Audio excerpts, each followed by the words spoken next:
Okay, let's unpack this. $6.3 billion. Wow. Just, let that number sink in for a second. That's how much money poured into all U.S. political races back in 2012. Yeah, it's huge. And of that staggering sum, a hefty $2.6 billion was laser focused just on the presidential contest, Obama versus Romney. And what's really striking is that, well, that made it the most expensive election the U.S. had ever seen, at least up to that point. Right. It broke the records. It's worth putting that financial explosion into context, too. Remember the 2010 Citizens United Supreme Court decision? Oh, yeah, definitely. That really acted as a game changer. It basically cleared the way for this tidal waves of independent spending in elections. Absolutely. A huge shift. So the financial battle we saw in 2012 was, really a direct result of that shift in the legal landscape. And that sea of campaign cash in the 2012 election. That's exactly what we're diving deep into today. You asked us to explore the financial side, the intricacies of the Obama and Romney campaigns. So we've gathered a ton of information, how they raised money, how they spent it, where it came from. And how their spending sort of stacked up during the general election. Exactly. The whole picture. And this kind of exploration, it naturally leads to that fundamental question, the one I know you're probably thinking about. Does money buy elections? Exactly. Does all that money truly translate into electoral victory? That's the multi-billion-dollar question we're tackling using the 2012 race as our source material. And yeah, you really can't talk about 2012 finance without hitting Citizens United and the rise of super PACs. Right. These became huge players. Adding this whole new layer of spending kind of outside the direct control of the candidates. Independent spending. So just to lay the groundwork, our analysis today, it's grounded in publicly available data. Yeah, we're mainly drawing from the Federal Election Commission, the FEC. They track all this stuff. Right. And also the great work done by organizations like opensecrets.org. They compile and analyze this data really well. They make it much more accessible, definitely. Now, getting a perfectly clear picture, it's not always, totally straightforward. There are some challenges. Sure. Like what? Well, for instance, the FEC often aggregates the finances over the whole 2-year cycle, 2011 through 2012. Ah, right. So it's hard to isolate just the general election spending. Exactly, especially for Romney, because he had that really contested, expensive primary. That's a really critical point. His primary spending definitely complicates a direct, apples-to-apples comparison for the general election. And we should also acknowledge the role of dark money. Right, those 501c4 nonprofits. Less disclosure required there. Making their financial impact a bit harder to track transparently. Yeah, definitely murkier. And just so we're clear on terms, receipts, that's the money coming in. And disbursements, that's the money going out. Funds spent. Got it. Receipts in, disbursements out. Okay, so with those important details covered, let's jump into the big numbers. Across all the presidential candidates in that 2011-2012 cycle, we're looking at nearly $1.4 billion raised and spent. Just for the presidency, that's massive. It really is. And focusing on the two main guys, Obama's campaign, they brought in approximately $738.5 million. Okay. And spent around $737.5 million over that whole period. Pretty much spent everything they raised. Yeah, basically. You might see slightly different figures depending on the report, cutoff dates and exactly what's included. Sure, that makes sense. Small variations. And then on the Romney side, his campaign reported receipts of roughly $483.0 million. Significantly less than Obama's campaign total. Right. And total spending of about $482.6 million. Again, pretty much spent what they raised. So just looking at those top-line numbers for the whole cycle, Obama's official campaign had a pretty substantial financial advantage. Yeah, clearly. They raised about $255.5 million more than Romney. And outspent him by roughly the same amount, about $254.9 million. That's a big edge for the incumbent's campaign itself. It is. But, like we mentioned, that broad comparison doesn't quite tell the whole story because of the primaries. Right. The timing is key. Romney was slugging it out in a long, expensive Republican primary. Yeah, against Gingrich, Santorum required serious spending. We're talking tens of millions. Just to win the nomination. A lot of that going to ads, right? And negative ads, too. Oh, yeah, a lot of negative ads against fellow Republicans. To give you a sense, Team Romney reportedly spent nearly $5 million just in South Carolina. Wow. And over $2.5 million in Illinois.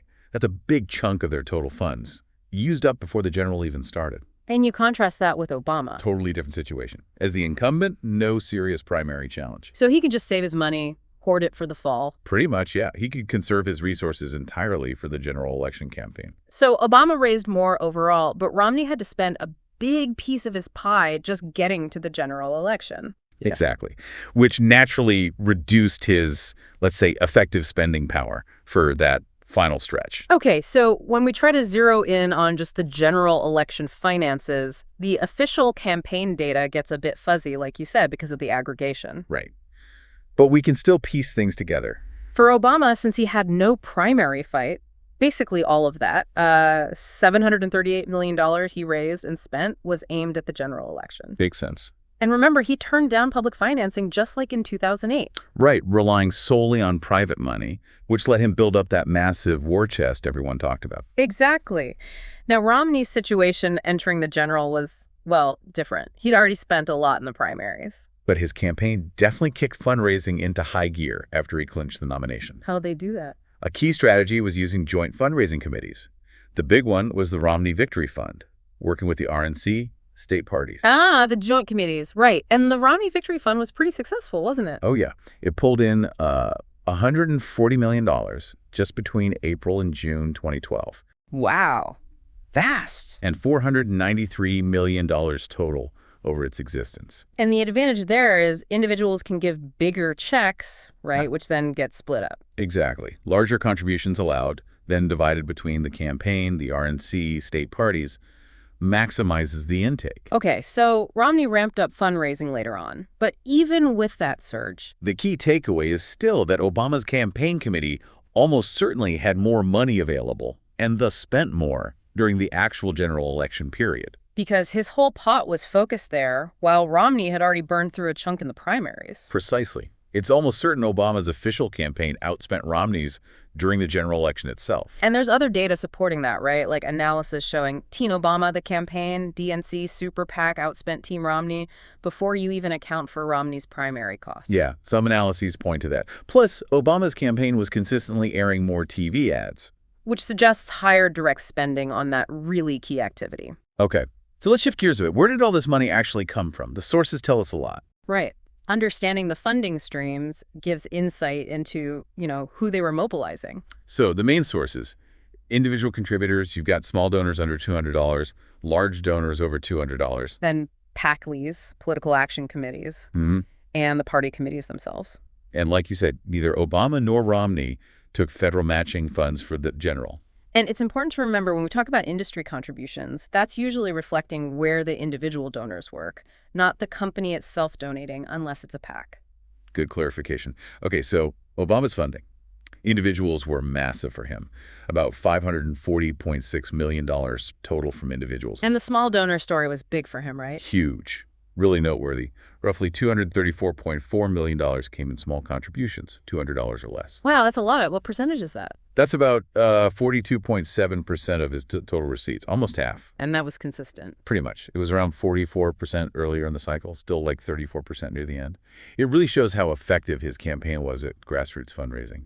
Tapping into that broad base, which probably helps with enthusiasm and volunteers too, I'd imagine. Likely, yeah. But large individual contributions were still the majority, around $315.2 million. And bundlers, those folks who gather checks from their networks. They're significant too. Brought in at least $180.1 million. Interestingly, Obama's campaign didn't take PAC money, did they? Nope, zero from PACs. Relied just on individuals. He did put in like $5,000 of his own, but that's nominal. Okay. And which sectors were backing him financially? Let's see. Lawyers and lobbyists were big, $28.2 million. Education followed, $22.6 million. Communications and electronics, tech sector. Yep, $19.0 million there. Then Google, Microsoft employees, also health, miscellaneous business, ideological groups. And you mentioned Wall Street contributions were down for him compared to 2008. Yeah, noticeably lower. Still significant, but less than his first run. And top organizational sources, reflecting employee donations mostly. University of California, Microsoft, Google were right up there. One other little nugget. Obama actually got more from military-affiliated donors than Romney. Yeah, that was an interesting data point. About $947K for Obama versus $754K for Romney from those donors. Huh. Okay, let's flip to Romney's funding sources. Individuals were key for him, too. Yes, primary source totaled around $300.0 million from individuals. That the mix of small versus large donors was different. Very different, a stark contrast. His small dollar base was much smaller. How much smaller? Contributions of $200 or less were about $80.1 million. That's only around 26.3% of his total receipts. Okay, so just over a quarter compared to nearly half for Obama. Right. And that lower percentage was consistent for him, too. He relied much, much more heavily on large individual contributions. Made up almost 3/4 of his individual haul. Yeah, about 73.4%. A lot came from donors who gave the maximum allowed amount early on. Did his campaign take Peck's money? It did, unlike Obama's. But it wasn't a huge amount, relatively speaking, just over $1 million. And he didn't self-fund. Nope, zero personal funds. And his key supporting sectors. I assume finance was big, given his background. Oh, yeah. Finance, insurance, and real estate, the fire sector was huge.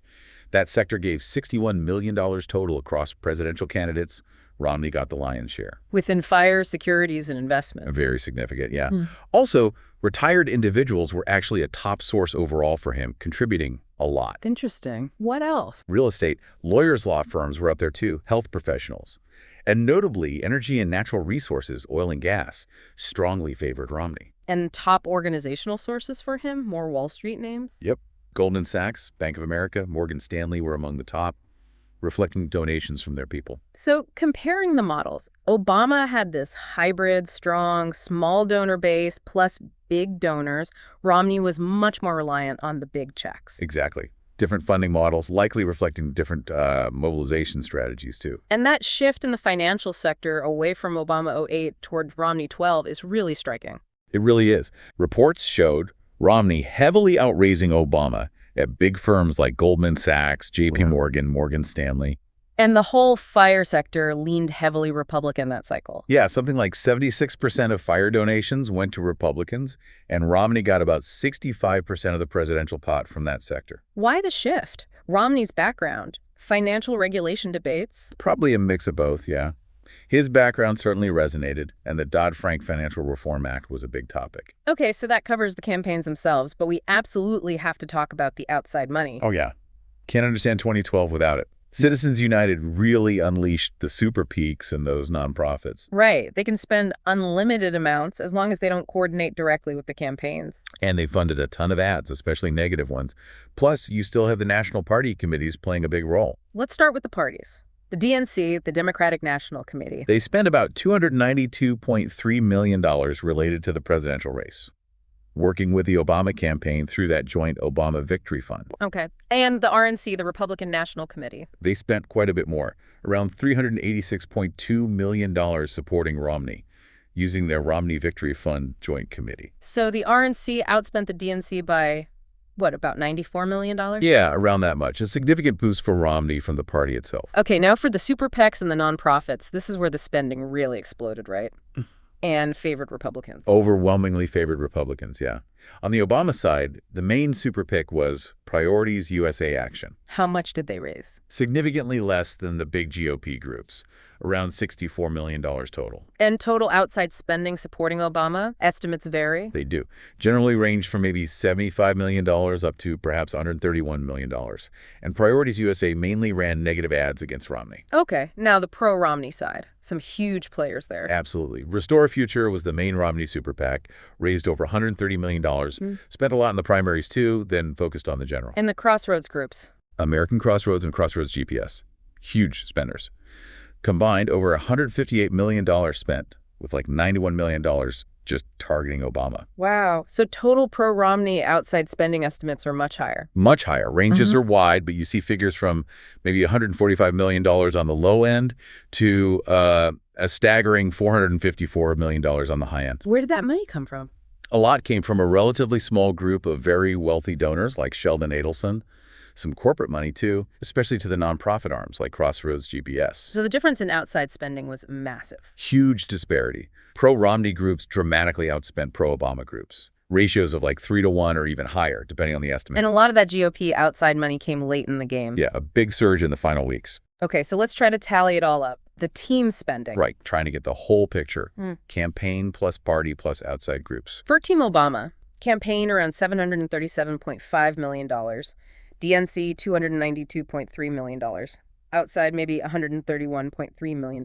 Puts you around $1.16 billion total for the blue team. Some estimates are a bit lower, maybe $1.1 billion. Okay. And for Team Romney, campaign $482.6 million. RNC $386.2 million. Outside groups, let's use a higher estimate for comparison, maybe $418.6 million. If you use that, their total comes to around $1.29 billion. So potentially higher overall for Romney's side. Potentially, yes. Again, estimates vary. Some put it closer to parity. Right. But the general consensus is that the total financial effort, when you include everything, likely favored Romney. Mostly because of that massive outside spending advantage. Exactly. That independent money, largely conservative, acted as a powerful equalizer, maybe even more than equalizing Obama's campaign advantage and the DNC deficit. So figuring out who outspent whom isn't simple. Obama's campaign spent more, but Romney probably had more total resources backing him. Right. You really have to look beyond just the official campaigns. Okay, so we've laid out this incredibly expensive financial battlefield. Now, the big question. Did the money buy the election? Yeah, we know the outcome. Yeah. Obama won pretty decisively in the Electoral College, 332 to 206. Won the popular vote, too. Right. He won key swing states. So what's fascinating is, despite Romney likely having that total financial edge with all the outside money, he lost. Yeah, it directly challenges that simple idea that the most money always wins. I remember headlines back then, like huge outside spending still comes up short. Exactly.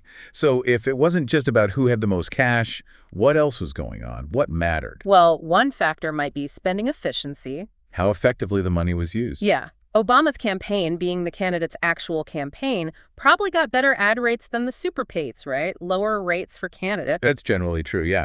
Candidate ads are typically cheaper per spot than outside group ads, so their dollars might have stretched further, bought more airtime. And we mentioned Obama's campaign seemed to air more ads overall, so maybe their spending advantage, dollar for dollar, had more impact. It's very possible. Plus, money spent by the campaign can be controlled more strategically, kept tightly on message. More coherence.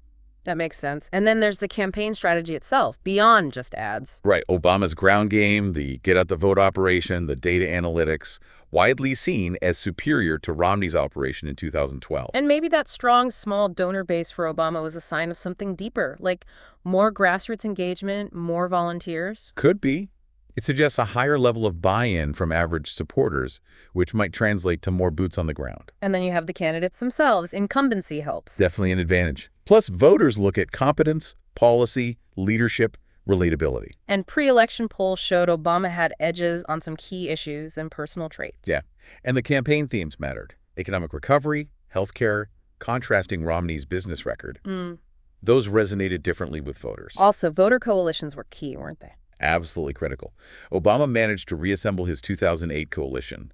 Strong support from African Americans, Hispanic voters, young voters, women. Romney won the white vote, but not by enough to offset Obama's strength elsewhere. Exactly. The demographics played a big role. What about all those negative ads? Mostly from the outside groups. Did they just cancel each other out? Or turn people off? That's a big debate. Record levels of negativity. It's possible the sheer volume led to diminishing returns, maybe even a backlash among some voters. Hard to measure precisely. So putting it all together, it looks like how the money is spent and maybe who controls it matters as much or maybe more than just the total amount. That seems to be a key lesson from 2012. Obama's official campaign spending advantage, likely more efficient and strategic, seems to have outweighed the potentially larger, but maybe less efficient or credible, outside spending backing Romney. And maybe the source matters too. That broad base of small donors signaling something different than reliance on big checks and outside groups. Could be a factor in how voters perceive the campaigns and their level of popular support. And it really does highlight potential limits on what those big super PACs can achieve despite spending fortunes. Yeah, the pro-Romney groups didn't get the result they wanted. Maybe lack of coordination hurt them, leading to off-message ads, or maybe voters just trust candidate messages more than outside group attacks. Okay, so let's try to wrap this up. Key findings.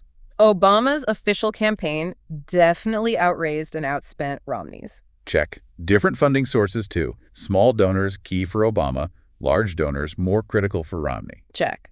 And massive outside spending favored Romney, likely giving him a slight overall financial edge in total resources. Right. But Obama won anyway, which shows money alone doesn't guarantee victory. Absolutely. It's a crucial factor, no doubt, but not the only one. Spending efficiency, campaign strategy, candidate appeal, voter mobilization, all incredibly important. This 2012 deep dive really shows how complex it all is. It really does. So here's a final thought to leave everyone with.